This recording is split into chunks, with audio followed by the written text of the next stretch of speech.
ফলে অব্যাহতভাবে কমে যাচ্ছে মুদ্রার মান। চিন্তার কারণ হয়ে দাঁড়িয়েছে মুদ্রাস্ফীতি। টাকার দাম দিন দিন কমে যাচ্ছে, অপরদিকে নিত্যপণ্যের মূল্য বৃদ্ধি পাচ্ছে। আজ থেকে 20 বছর আগেও 1 কেজি চাউলের মূল্য ছিল 10 টাকা, আর এখন স্থানীয় বাজারে চাউলের মূল্য 60 টাকা। এই 20 বছরের ব্যবধানে 50 টাকা কেন বৃদ্ধি পেল, এই বিষয়গুলো নিয়ে আজকের কথাবার্তা। চলুন শুরুতে একটি উদাহরণ দেওয়া যাক। মনে করুন আমরা আজ থেকে 100 বছর পিছনে ফিরে গেলাম শায়েস্তা খানের আমলে। চলুন 100 টাকা নিয়ে বাজারে যাওয়া যাক। দেখি আমরা এখন এই 100 টাকায় কি কি ক্রয় করতে পারি। প্রথমত, এখন বাজারে চাউলের দাম 15 পয়সা মণ, অর্থাৎ 1 টাকায় প্রায় 7 থেকে 8 মণ চাউল কিনতে পারবো।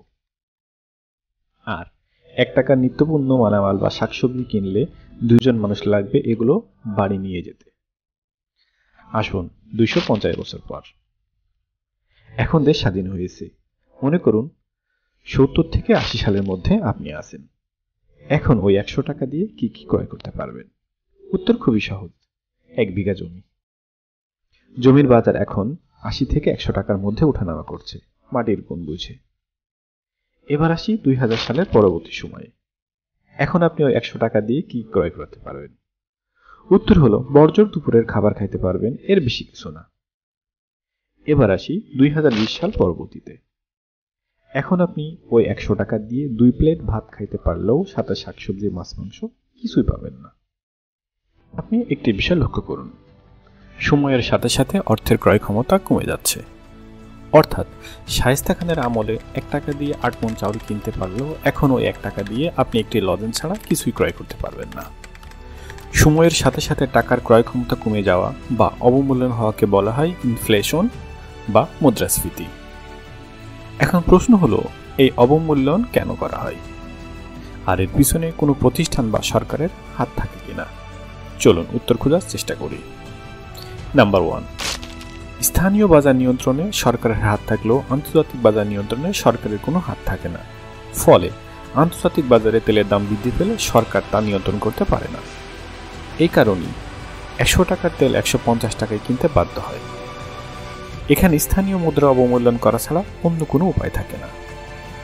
নাম্বার 2, যুদ্ধ বিগ্রহের কারণে পৃথিবীতে অশান্তি পরিবেশ সৃষ্টি হলে আমদানি ব্যয় বেড়ে যায়।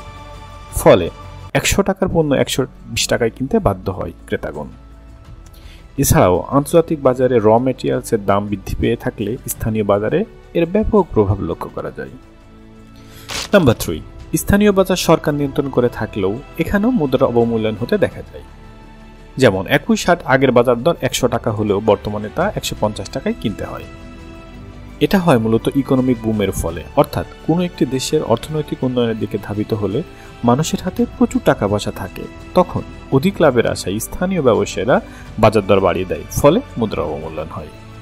নাম্বার 4, কোনো একটি নির্দিষ্ট প্রোডাক্ট বা সার্ভিসের উপরে গভর্নমেন্ট অধিক হারে কর আরোপ করলে স্থানীয় কোম্পানিগুলো প্রোডাক্ট বা সার্ভিসের দাম বাড়িয়ে দেয়, ফলে পণ্যটি অধিক দামে ক্রয়ের ফলে মুদ্রা অবমূল্যায়ন হয়ে থাকে।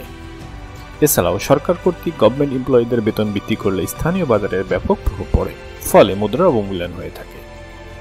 এখন কথা হলো, মুদ্রা অবমূল্যায়ন একটি দেশের জন্য ভালো না খারাপ? উত্তর হলো, সরকারের কৌশলগত কারণে মুদ্রার অবমূল্যায়ন হলে সেটি ভালো। এর ফলে দেশ উন্নয়ন হয়, যেটি চীন সরকার করে থাকে। আবার কোনো কোনো সময় মুদ্রা অবমূল্যায়ন একটি দেশকে দেউলিয়া বানিয়ে দেয়।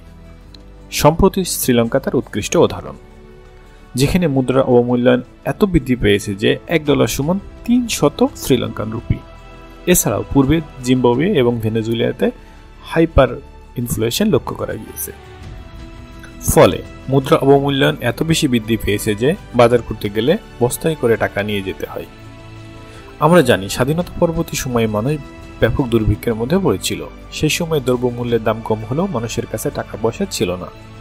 আর এখন দ্রব্যমূল্যের দাম বেশি হলেও মানুষ কিন্তু না খেয়ে থাকে না, অর্থাৎ মানুষের ক্রয় ক্ষমতা বেড়েছে। একটি দেশ উন্নয়নের পথে ধাবিত হলে মাঝে মাঝে মুদ্রা ওঠানামা করবে, এটি খুবই স্বাভাবিক। তবে মুদ্রার অবমূল্যায়নের ফলে দেশ কি উন্নয়নের দিকে ধাবিত হচ্ছে, অথবা অর্থনৈতিক